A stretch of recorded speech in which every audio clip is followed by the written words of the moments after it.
안녕하세요. 원성도 TV를 찾아주셔서 감사합니다. 오늘은 섭리의 수레바퀴 구속사 32번째로 사무엘 하의 그 첫 번째입니다. 사무엘 하의 내용은 사무엘의 이야기가 아니라 다윗의 이야기입니다. 그래서인지 불가리아 성경은 삼상하, 왕상하를 왕국기로 하나로 통쳐서 부릅니다. 그리고 왕국기 1, 2, 3, 4로 시리즈 넘버를 붙이죠. 저도 이것에 이처럼 분류하는 것을 좀 좋아하는 편이에요. 그래서 괄호에 왕국기 2를 삽입하였습니다. 왕국기 1은 사무엘 상이고 왕국기 2는 사무엘 하인데 사무엘 하는 그 주제들이 많아서 다시 사무엘 A, B, C로 세 번에 걸쳐서 이야기를 해보겠습니다. 다윗은 그의 마지막 도피처인 시글락에서 사울이 그의 아들 요나단과 길보아에서 죽었다는 비보를 듣고 자기 옷을 찢고 슬퍼하여 울며 금식한 후 헤브론으로 돌아갑니다. 이때 유다 족속들이 헤브론에서 다윗에게 기름을 부어 유다 족속의 왕을 삼습니다. 그러자 사울의 군장 아브넬은 사울의 아들 이스보셋을 이스라엘의 다른 지파와 합쳐서 왕을 삼아요. 이렇게 이스라엘이 나뉘어진 채 다윗과 사울의 집안이 서로 전쟁을 치르는데 다윗이 점점 강성해집니다. 다윗은 헤브론에서 살면서 맏아들 암논, 길르압, 압살롬, 아도니아, 스바랴, 이드르암을 낳습니다. 그때 사울의 군장 아브넬이 다윗에게 항복하겠다고 약조를 다윗하고 한 다음에 돌아가는 것을 다윗의 군장 요압이 그 아브넬을 쳐 죽입니다. 다윗은 이것을 심히 못마땅해 했지만 아마 요압이 자기가 도피 생활 중에 자기를 지키고 도왔던 것을 그것을 생각하고 그거에 대해서 조치를 하지 않고 보면은 상당히 불편한 마음을 가지고 있었어요. 또 그 후 레갑과 바하나 형제가 낮잠을 자던 사울의 아들 이스보셋의 머리를 베어다가 다윗에게 갖다 줍니다.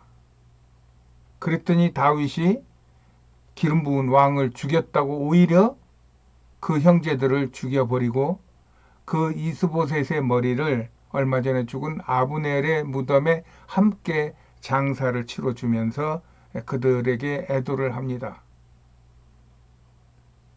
그러자 이스라엘의 모든 지파가 헤브론에 다윗에게 와서 다윗에게 다시 기름을 부어 전 이스라엘의 왕으로 삼습니다. 이때 다윗의 나이 30세였어요. 다윗이 헤브론에서 7년 반 동안 이스라엘을 다스리고 시온 산성을 빼앗아 다윗성이라고 이름을 바꾸고 예루살렘에서 33년을 다스리며 총 40년 동안 온 이스라엘과 유다를 다스립니다. 이때 다윗이 헤브론에서 예루살렘으로 올라와 왕궁을 짓고 예루살렘의 여자들을 처첩으로 받아들여 가지고 많은 자녀를 낳죠. 이때 블레셋 사람들이 쳐들어오자 다윗은 여호와께 먼저 묻습니다. 이것이 다윗의 진면모입니다. 다윗은 이미 블레셋의 골리앗을 이겨봤고 많은 주변 국가들이 이미 정복했고 또 400명의 도망 나온 무리들과 사울의 막강한 군대 추격에서도 건재한 명장 다윗이었어요. 그리고 지금은 중동의 강국 이스라엘의 대왕으로 위세를 떨치고 있었습니다. 그러나 다윗은 사사기의 이야기를 들으며 사사시대의 선조들이 여호와께 묻지 않고 자신들의 마음대로 행하다가 얼마나 많은 공격을 당하고 환란을 당하고 국가적인 재난을 당했던 것을 다윗은 깊이 기억하고 있었던 것 같습니다. 그리하여 여호와께 먼저 물으니 여호와께서 계략을 알려주시며 다윗으로 블레셋 군대를 쳐부수게 하십니다. 이것은 하나님의 구원의 섭리는 개인의 능력이나 어떤 화려한 경력보다는 이 하나님의 마음을 누구보다 마음 깊이 품고 사는 사람들에게 주시는 하나님의 섭리의 원리라고 말할 수 있을 것입니다. 하나님은 이렇게 자신이 다스리시던 신정 통치를 하던 이스라엘을 지도하기 위하여 사사기에서 이스라엘을 혹독하게 훈련하시는 과정에서 다윗을 훈련시킨 것 같습니다. 이렇게 우리가 사사기를 읽을 때에도 자신의 소견대로 한 이스라엘만 보지 말고 하나님의 세계 구원을 위한 섭리를 볼 때 우리도 다윗같이 하나님의 복을 받게 될 것입니다. 이것이 사사기의 교훈을 통한 신명기 사관의 가르침인 것입니다. 다윗이 승승장구하며 국력을 강화시키던 동안 바알 레유다의 아비나답의 집에 있는 법궤를 메어 옵니다. 메어 오던 중 소가 뛰며 법궤가 흔들리니까 웃사가 그 법궤를 잡아주려고 손을 댔다가 죽습니다. 이것을 본 다윗이 겁을 먹고 두려워서 법궤를 자기 예루살렘 성으로 데려오는 게 아니라 오벳 에돔의 집에 둔 채 다윗은 예루살렘으로 돌아와요.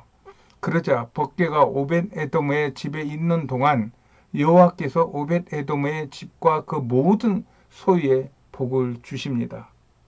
이에 다시 다윗이 여호와의 궤를 메어 예루살렘으로 들어와서 여호와께 제사를 드리고 백성들을 축복합니다.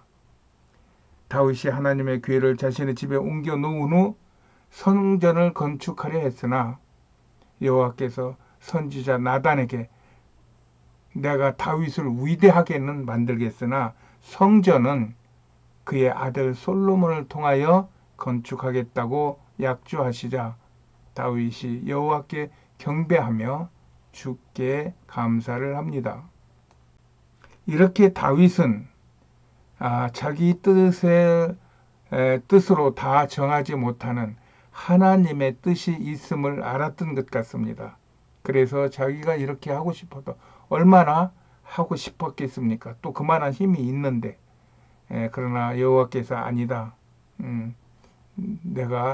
너는 내가 높여주겠지만 성전은 네 아들을 통하여 내가 짓겠다 하는 말씀에 감사와 감격과 감동을 하고 하나님께 예배를 드리고 감사를 했던 것입니다. 이후에 다윗은 블레셋, 모압, 아람, 에돔 닥치는 대로 정복하고 국력을 넓히면서 이스라엘을 막강한 국가로 세웁니다. 그리고 다윗은 군대와 제사장과 서기관들을 보강하여 이스라엘의 국가 체계를 갖춥니다. 그리고 이때 다윗은 친구인 사울의 아들 요나단의 그 절뚝발의 아들 무비보셋을 선대하여 재산도 그에게 떼어주고 평생 다윗과 함께 밥을 먹게 하는 은총도 베풀어 줍니다. 기름 부은 왕의 후손들을 왕을 섬기고 그 후손들을 공개하는 다윗의 믿음을 볼 수 있는 것입니다. 이제 다윗은 예루살렘 궁에 있었고 많은 군대장들이 주변 나라를 정복하고 그 다음에 다스리던 그때였습니다. 그때 이웃의 햇사람 우리아의 아내 밧세바가 목욕을 하는 것을 보고 그 여인을 데려다가 동침한 후 돌려보냅니다.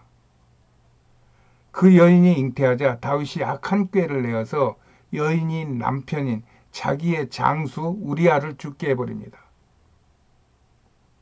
그리고 그의 아내 밧세바를 데려다가 자기 후궁으로 삼아요. 그러자 여호와께서 선지자 나단을 다윗에게 보내시어 그것을 심히 책망하며 이로 인해 너희 집에 큰 재앙이 임할 것이라고 예언케 하십니다. 그리고 나단이 돌아간 후에 다윗은 그 이후부터 다윗과 그의 가정에 재앙이 몰아치는 그러한 사건이 생깁니다. 그렇게 그 중심으로 여호와를 섬기던 다윗도 이런 인간의 어떤 한계를 벗어나지 못하고 죄를 짓게 됩니다. 나는 승승장구라는 말은 힘있는 권력이 죄를 감추고 승리와 영광으로 포장하는 그런 기만이 숨어있는 단어라고 생각해요. 요즘 만약 러시아가 우크라이나 전쟁에서 승리했다면 세계는 우크라이나를 헐뜯고 러시아의 승리를 인정했을 거예요. 이렇게 인간이 보는 승리 뒤에는 항상 억울한 일이 숨겨져 있고 악한 일을 포장해서 드러내는 경우가 대부분인 것 같습니다.